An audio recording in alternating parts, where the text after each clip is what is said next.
ഒന്നും പറയാനില്ല, ആര് ജയിച്ചിട്ട് ഒരു കാര്യമില്ല. അല്ല, ഇനിയിപ്പോൾ പ്രിയങ്ക ഗാന്ധി ഇവിടെ ജയിച്ച് ഓക്കെയാണ്. ഇപ്പോൾ ഡൽഹി മുഖ്യമന്ത്രി സ്ഥാനം കൊടുക്കുകയാണെങ്കിൽ അങ്ങോട്ടേക്ക് പോവും. ഇപ്പോൾ ഉരുൾപൊട്ടിയില്ലേ, അവർക്ക് അടിയന്തരമായിട്ടുള്ള സാഹചര്യം ഒരുക്കി കൊടുക്കണം. രാത്രി യാത്രാ നിരോധനം അത് ശരിയാക്കാൻ പറ്റുന്നെങ്കിൽ വലിയൊരു ഉപകാരമായിരിക്കും. ഇവിടെയുള്ള നാട്ടിലുള്ള ജനങ്ങളെ നല്ലോണം സംരക്ഷിക്കണം. അപ്പോൾ വയനാട് പാർലമെന്റ് മണ്ഡലത്തിൽ ഉപതെരഞ്ഞെടുപ്പ് കഴിഞ്ഞു, ഫലം വന്നു. പ്രിയങ്ക ഗാന്ധി MP ആയി തിരഞ്ഞെടുക്കപ്പെട്ടിരിക്കുകയാണ്. അപ്പോൾ ജനങ്ങൾ എന്താണ് പുതിയ MP-യിൽ നിന്ന് പ്രതീക്ഷിക്കുന്നത്? ഇവരുടെ ഈ ഭൂരിപക്ഷത്തിലൊക്കെ ഉള്ള പ്രതീക്ഷ എന്തായിരുന്നു? ആളുകളുടെ ഒരു റിയാക്ഷൻ അറിയാൻ വേണ്ടി നമ്മളിപ്പോൾ ഉള്ളത് കൽപ്പറ്റ നഗരത്തിലാണ്. എന്താ പുതിയ MP-നോട് പറയാനുള്ളത്? പുതിയ MP-നോട് വയനാടിൻ്റെ വികസനം ഉറപ്പാക്കണം തന്നെ. വയനാടിന് ഒരുപാട് കുറവുകളുണ്ട്, അതൊക്കെ നികത്തി തരണം. നല്ല പ്രവർത്തനമായിരിക്കണം. എനിക്ക് പറയാനുള്ളത് ഏറ്റവും പ്രധാനം ചൂരൽമലയിലത്തെ ഇപ്പോൾ ഉരുൾപൊട്ടിയില്ലേ, അവർക്ക് അടിയന്തരമായിട്ടുള്ള സാഹചര്യം ഒരുക്കി കൊടുക്കണം. അതിന് ആര് ജയിച്ചാലും ഏറ്റവും പ്രധാനപ്പെട്ട് ചെയ്യേണ്ട കാര്യം, വളരെ ദുരിതത്തിൽ അവരിപ്പം ജീവിക്കുന്നത്, ഏറ്റവും ആദ്യം ചെയ്യേണ്ടത് അവരെ കാര്യം പരിഹരിക്കുക. എന്നിട്ട് മതി ബാക്കി ഏത് കാര്യം തീരുമാനിക്കുന്നത്. ഒന്നും പറയാനില്ല, ആര് ജയിച്ചിട്ട് ഒരു കാര്യമില്ല. ഞങ്ങൾക്ക് നല്ലൊരു വികസനം ആവശ്യമുണ്ട്.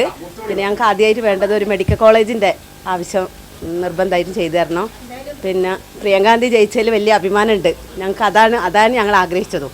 ഇലക്ഷൻ കഴിഞ്ഞ് പ്രിയങ്ക ഗാന്ധി വിജയിച്ച് നമ്മൾ നേരത്തെ പ്രതീക്ഷിച്ചാണ്, അവരുടെ സീറ്റാണിത്, സിറ്റിംഗ് സീറ്റാണ്, അവർ തന്നെ ജയിക്കുമെന്നുള്ള പ്രതീക്ഷയാണ് ഞങ്ങൾക്കുള്ളൂ.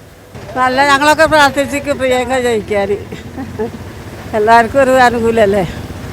പുതിയ MP ബാക്കിയുള്ള കാര്യങ്ങളിലൂടെ എല്ലാ കാര്യങ്ങളും മുന്നോട്ട് നല്ല വൃത്തിയിൽ കൊണ്ടുപോകണം, അതാണ് പറയാനുള്ളത്. ഇനിയൊരു രാഹുൽ എന്ന മാതിരി അവിടെ നിൽക്കുക, അത് കഴിഞ്ഞ് നേരെ പിന്നെ ഇവിടുന്ന് പോവുക, പിന്നെ വീണ്ടും ഒരു ഇലക്ഷൻ, അങ്ങനത്തെ ഒരു പ്രവണത ഇല്ലാതിരിക്കുക, നല്ല രീതിയിൽ മുന്നോട്ട് വരിക എന്നുള്ളൊരു ഇത് പറയാമല്ലോ, വേറെ ഒന്നും പറയാമല്ലോ. പുതിയ MP-നോട് എന്തൊക്കെ പറയാനുണ്ട്? വയനാട്ടിനെ നല്ലോണം രക്ഷിക്കണം. വയനാട്ടിലെ ഏറ്റവും അധപ്പതനത്തിൽ കിടക്കുന്ന സ്ഥലമാണ് വയനാട്. ഇവരിവിടെ വോട്ട് മേടിച്ചിട്ട് അങ്ങ് രാജ്യത്തേക്ക് പോയാൽ പോരല്ലോ. ഇവിടെയുള്ള നാട്ടിലുള്ള ജനങ്ങളെ നല്ലോണം സംരക്ഷിക്കണം എല്ലാ കാര്യവും കൊണ്ടും. ഞങ്ങൾക്ക് റോഡൊക്കെ ഇന്നും ഇല്ല.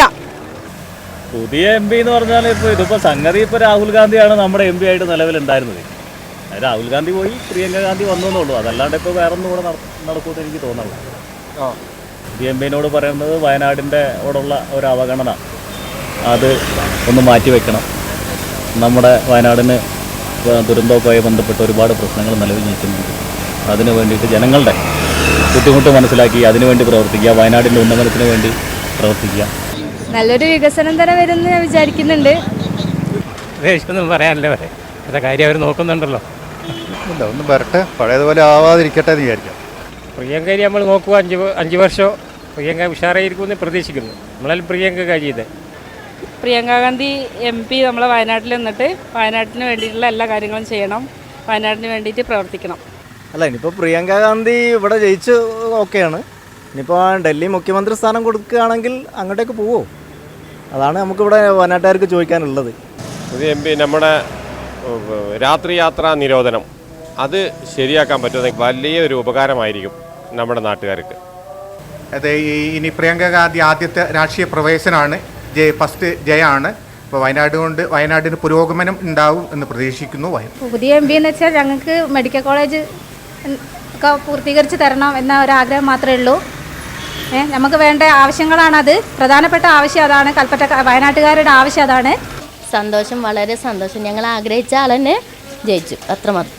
കുറേ പേരൊക്കെ പ്രതികരിച്ചത് നമ്മൾ കണ്ടു. ചിലർക്കൊന്നും പ്രതികരിക്കാനില്ല, ചിലർക്ക് കാര്യമായി പറയാനുണ്ടായിരുന്നു. അപ്പോൾ രാത്രികാല ഗതാഗത നിരോധനം ഉൾപ്പെടെ പിൻവലിക്കുന്നതിനുള്ള ഇടപെടൽ നടത്തണം എന്നാണ് ആവശ്യം. അപ്പോൾ ഇവരൊക്കെ അഭിപ്രായപ്പെട്ട പോലെ, ഈ പൊതുജനങ്ങളൊക്കെ അഭിപ്രായപ്പെട്ടതുപോലെ നല്ലൊരു പെർഫോമൻസ് കാഴ്ചവെക്കാൻ MP-ക്ക് കഴിയട്ടെ. അവർ ഇനി സ്ഥിരമായി വയനാട് പാർലമെൻറ്റ് മണ്ഡലത്തിൽ ഉണ്ടാവട്ടെ എന്നാണ് എല്ലാവരും പറയുന്നത്. അതുപോലെ ആയിരിക്കട്ടെ. ഏതായാലും മറ്റു ദിവസങ്ങളിലും നമുക്ക് വരും ദിവസങ്ങളിലും ഇനി MP-യിൽ നിന്ന് എന്താണ് ആളുകൾ പ്രതീക്ഷിക്കുന്നതെന്ന് ചോദിച്ച് ആരാഞ്ഞ് അറിയാം. വൈശാഖിനൊപ്പം CV ഷിബു, വയനാട് വിഷൻ, കൽപ്പറ്റ. കൂടുതൽ വാർത്തകൾക്കും വിശേഷങ്ങൾക്കുമായി Wayanad vision Facebook page follow ചെയ്യുക, YouTube ചാനൽ സബ്സ്ക്രൈബ് ചെയ്യുക.